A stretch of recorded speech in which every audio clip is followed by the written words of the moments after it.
What do we find at the intersection of faith and the world? Our new podcast, Crossroads, explores this question in thought-provoking conversations featuring guests from around the world who are seeking to live faithfully in the public square. This is a safe space to discuss politics, technology, and our responsibilities as citizens. Pull up a chair and meet us as we search for a better way forward. Welcome to Crossroads, where we discuss the intersection of sacred and civic.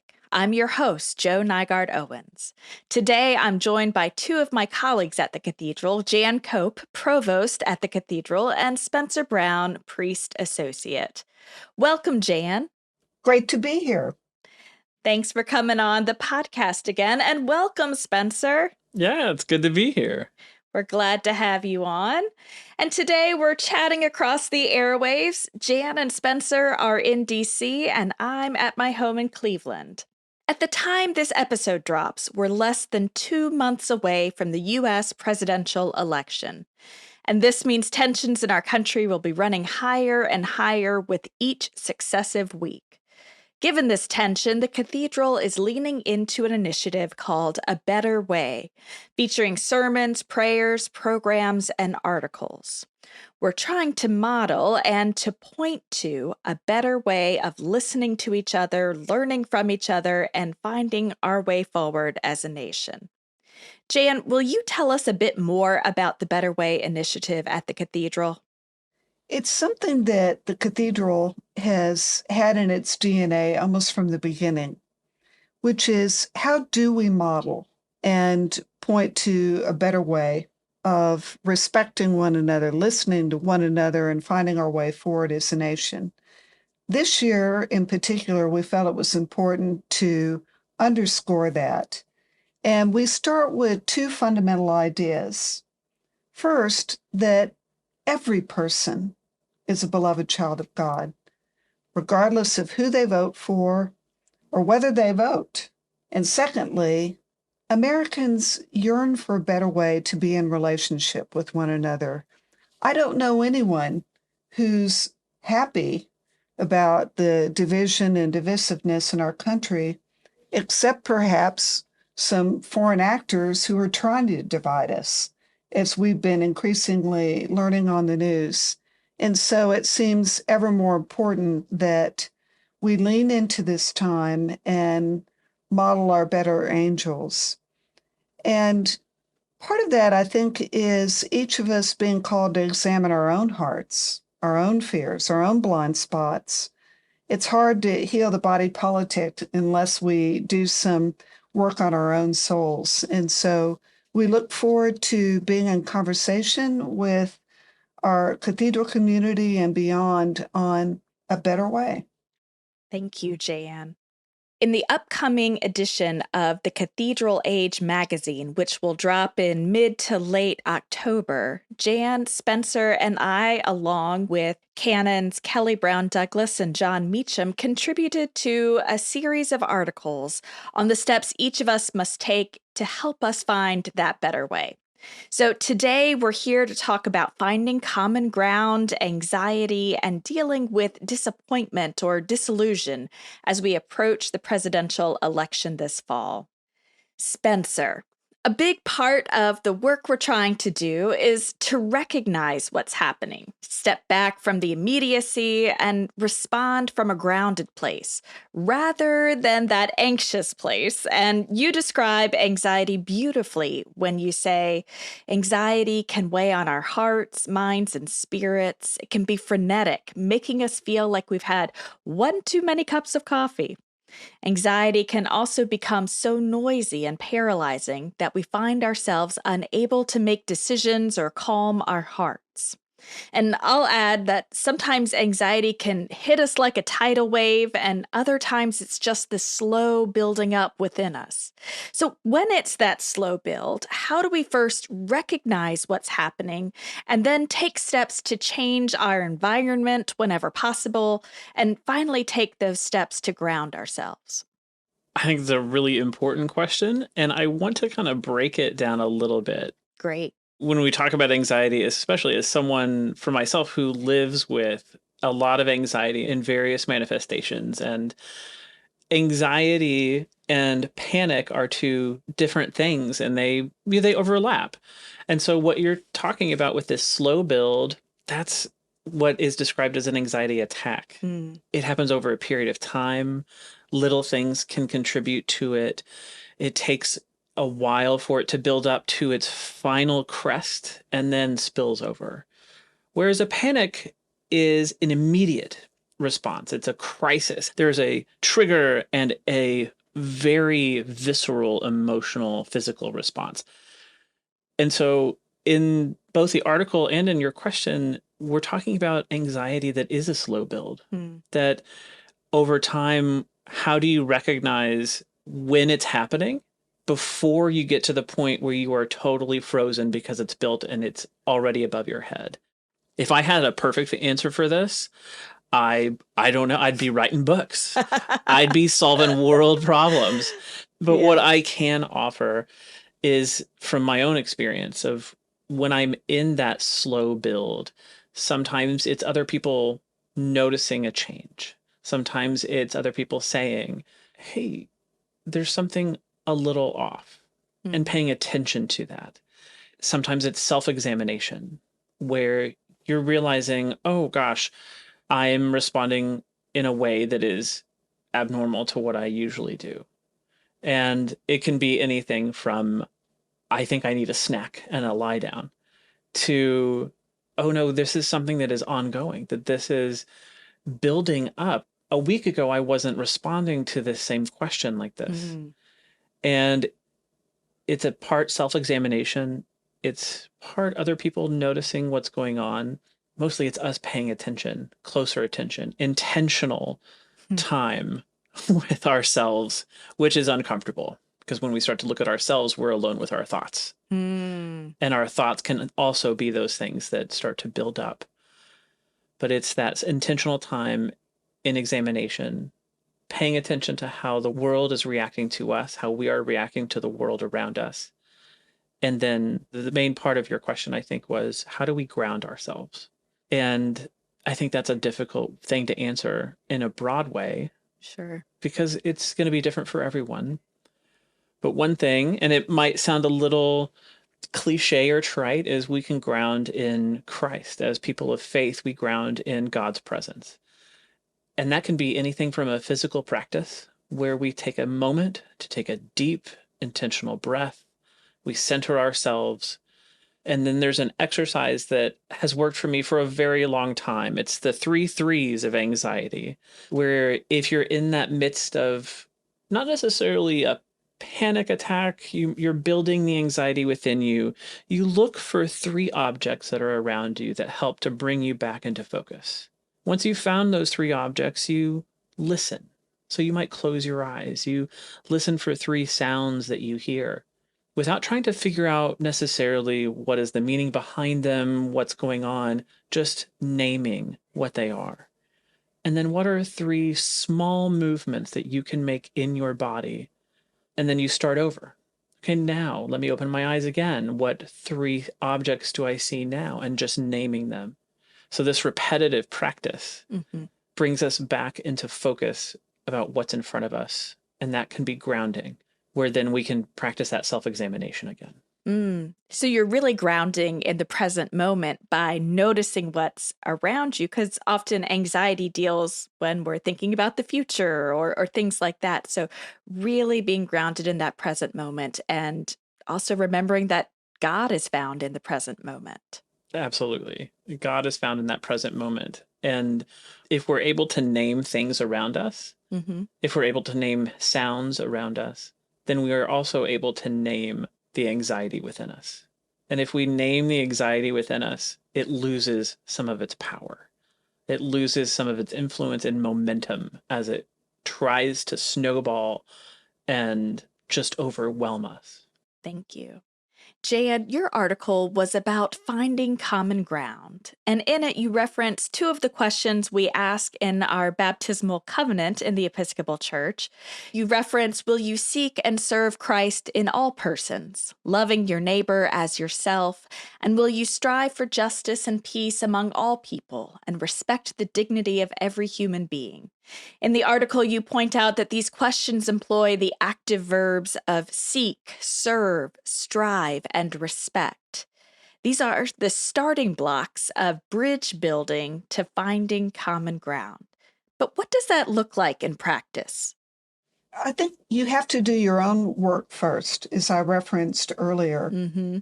and maybe not start with the most difficult challenge or difficult person you know. Mm-hmm. And I find that if I start with people I know well and have known for a long time, who do hold different views than I do, I lean most heavily into the things that first made me love that person and respect that person, and understand that despite our differences on some issues, that core relationship is still there.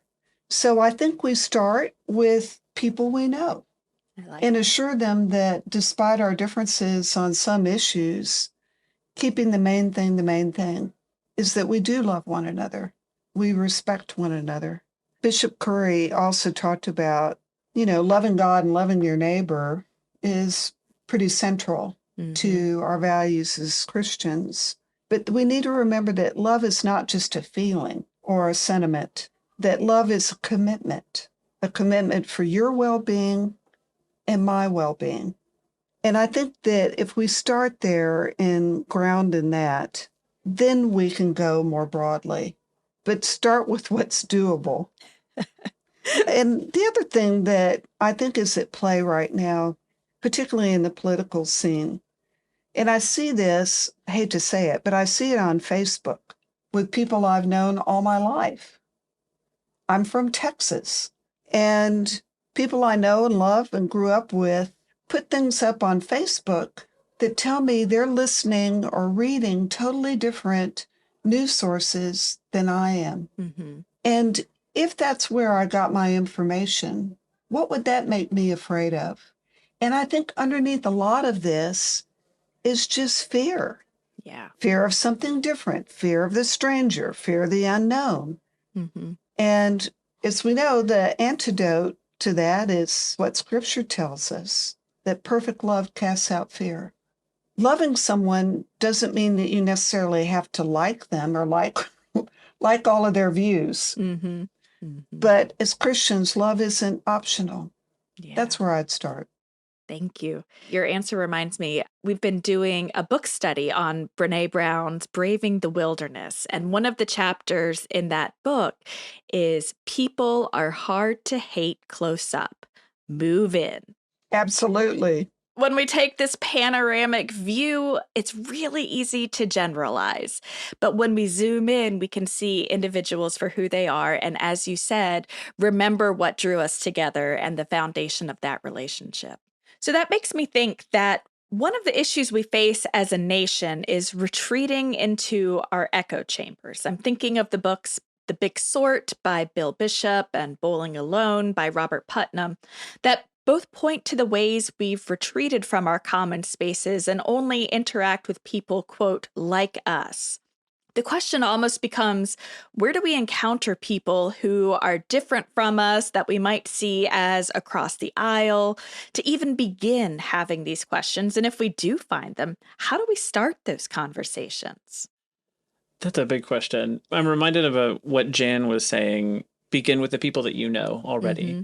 Mm-hmm. And have those conversations in a space where rather than saying it's safe, saying it's brave and inviting a different kind of vulnerability, which can then, ironically, invite some anxiety. And in this case, I don't think the anxiety is bad. That if we are able to name it and say, I am anxious about talking about these topics, when around the dinner table growing up, we weren't supposed to be talking about politics or religion or rock and roll, Mm-hmm. that we need to be talking about these difficult topics in a place where we can invite vulnerability from ourselves and know that the anxiety will be there because we are also inviting a willingness to be wrong or to invite new language around something, around a particular topic, an idea, a belief. I'd also say the cathedral is one great big tent. We're not a monolith. Mm-hmm. And I'm very cognizant of the fact that we are a very diverse community, both in person and, as you know well, Joe, online. And every time I preach or write or speak, I'm aware that I'm talking to a wide swath of people who hold different views, who come from different places, who embody diversity in every way we would wish to define it. And that if you press against this notion that we all have to be alike to get along and just stay core to Mm-hmm. who we are and what we value, it'll help get you out of an echo chamber. I take seriously that we're a house of prayer for all people. Mm-hmm. And if you walk around this cathedral on any busy tourist day, you'll find people with MAGA caps or whatever the polar opposite from that may be. Mm-hmm. And when we do it right, everyone, no exception, feels welcome. That's beautiful. Thank you, Jan. I think our churches, and I'm saying that very broadly, are some of the last places where we do encounter people on a regular basis in a common space where we can have these conversations, where people are different from us and hold different views. But as we've talked about, having that core foundation of we love Jesus, and following Jesus helps us to be brave and step out into these spaces and have these tough conversations. So back up, if you will, with me Okay. to 2014 when Nelson Mandela died. And the South African embassy came to the cathedral and asked if we would hold a service for our nation, honoring Nelson Mandela. At the time, the South African ambassador, Ambassador Rasool, worked very closely with our worship department to plan that service.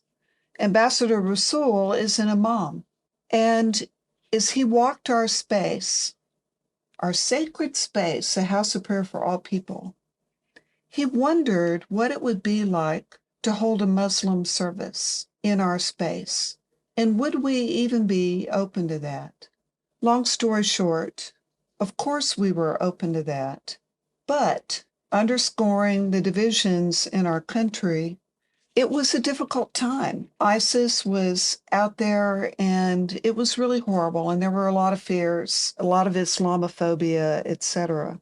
And someone on the extreme chose to use our hosting this service as a fundraiser technique through really targeted direct mail. And during that time, once it was made public, I was personally identified in this direct mail piece, as was our head of worship. And we began to get hundreds of emails calling us everything under the sun, most of which I can't repeat. Mm. There were death threats. We had to be escorted to the parking garage by security. But of course, we pressed forward. And Ambassador Rasool, in his sermon on that Friday, titled his sermon, Building the Middle Ground, Defeating the Extremes. And he said this: extremism is not the antidote to extremism. Extremism labels because it cannot debate. Extremism excludes because it cannot embrace. Extremism is angry because it cannot love. Extremism destroys because it cannot build. Extremism has perfected the art of dying for its cause because it's forgotten how to live for its cause. As we sit in this cathedral today, we must commit to that which we desire for ourselves by way of freedom of belief, freedom of worship, and freedom of conscience. We must desire for Christians and those of other faiths in the heartland of Islam. This is the time for good people to make common cause. Our divisions aren't new. It's incumbent upon every generation and every chapter of leadership at the cathedral or around our country to stand up, to have the audacity and the dare to love God with all we are and all that we have, and to love our neighbors as ourselves. Oh, wow. Thank you for bringing that quote, Jan. That is so powerful. So there was something that Jan said, and I wholeheartedly agree with, that underneath this commitment to love, that what drives us apart is fear, but what drives out fear is love, right? And often what we fear is being wrong, Hmm. especially in a climate where we approach a decision that we make by voting. We fear being wrong because in some ways we see being wrong as a moral failing, that there is something wrong, using the word again, but there is something out of the ordinary with ourselves if we are wrong about a subject, a topic, or a statement that someone makes. And then we choose to then say, no, I want to be right, and it breaks the relationship. But we're human. Hmm. We are human, and we know that we can be wrong. That is part of being human, is learning more than we knew yesterday and the day before. It's inviting hospitality for news sources that we watch or listen to. It's inviting hospitality in a space that invites vulnerability, to be committed to the relationship, knowing that love is what grounds us. So in your piece, Joe, talking about disappointment, when we find disappointment in others because, oh, this person that we always thought was right is wrong, or that's what we believe is wrong. I wonder how you unpack, or you can reveal to us how we deal with disappointment in these times when we're trying to maintain relationship based in love. Hmm. So I'm thinking a lot about what you said earlier about anxiety, Spencer, that by naming it, it takes a lot of the weight, the sting, the pressure out, and naming our disappointment helps to do the same thing. Disappointment at its heart is unmet expectations, and the greater the expectations, the greater the disappointment. That's a definition from Brene Brown's book, Atlas of the Heart. And so, if we're not recognizing that we are disappointed, if we're not recognizing this stew of emotions, whether it's grief, disappointment, anger, rumination, if we don't bring that to light, there's no opportunity for healing. And it takes that same courage, that bravery, that vulnerability to name those things. And whether it's something big, being disappointed in a friend, a family member who has let you down in a particular circumstance, or the leaders that we trust to guide us, until we can name it and hold it up to the light, it's going to continue to fester. But once we hold it up to the light, we can start to internalize the antidote, and that is hope. And hope, just like we said with love, it's not just a noun, it is a verb. And when we do hope in the face of suffering and pain and injustice, that's when we can transform this disappointment into something productive and hopefully make a difference in the relationships around us and how we interact in the world. So, as we close today, I normally ask our guests who have joined us where they see hope in a particular situation, but I want to ask you all something just slightly different. I want you to give us a word of hope in this situation.